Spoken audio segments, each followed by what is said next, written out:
Welcome to the Boat Galley podcast. I'm Carolyn Sherlock, here with tips, reviews, and how-tos for your cruising adventure.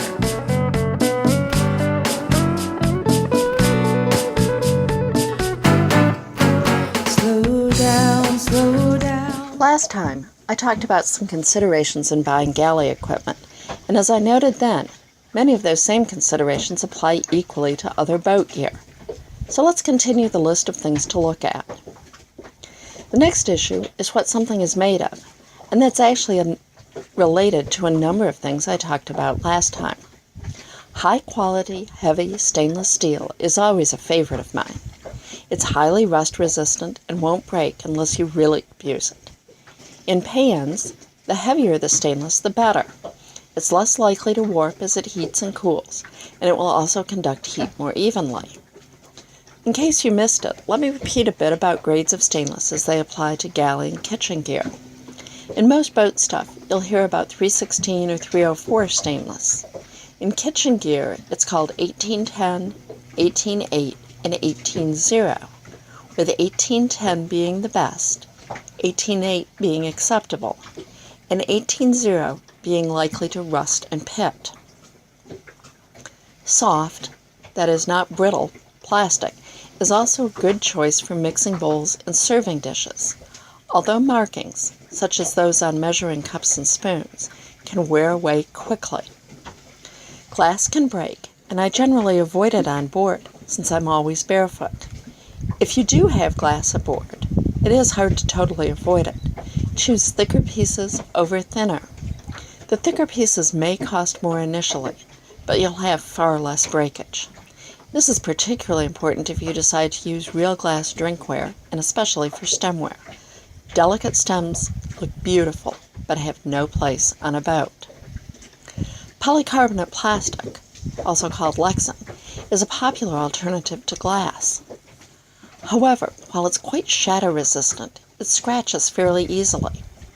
In just a year, glasses will start looking worn, but they're still serviceable. Even with polycarbonate, you need to pay attention to sturdiness, as I've had the stems of several polycarbonate wine glasses snap right at their narrowest point. I like break-resistant dishware. It's been around for years. I'm not a real fan of melamine dishes if you're living on a boat and using them daily. My experience has been that they quickly show wear. They're great for occasional use, however, as they are lightweight, which is always a plus on a boat. They're also heat and shatter resistance and come in all sorts of wonderful designs. Big thing to note, though, is don't put them in a microwave, something that I read on the back of my dishes only after I burnt one to a crisp. For daily liveaboard use, my preference is Corelle or the new tempered glass dishes available from galleyware.com. Both look and feel like real dishes, come in a lot of designs, and can be used in the microwave. Both are quite break resistant, but Corelle can shatter if it does break, while the tempered glass plates from Galleyware won't. The next considerations are whether a particular item will help me conserve power, water, or storage space. No boat, it seems, has enough electricity. Therefore, I favor manual tools and non-electric options. Ease of cleaning also plays a part in the water conservation. Non-stick pans and items that don't have little nooks and crannies that are hard to wash by hand are best. Nesting pans, bowls, and storage containers all conserve space. And then there's affordability. I don't just blindly purchase the most expensive choice, figuring that it must be the best, nor do I always go for the cheapest on the grounds that it's all I can afford. To me, affordability is more of a long-term consideration. What will be the least expensive in the long run? Will the item last? Will it do what I need it to do? Until next time, then. Thanks for listening. If you like the show, please be sure to subscribe in your podcast app.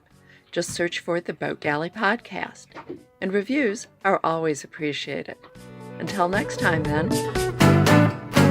Slow down, slow down.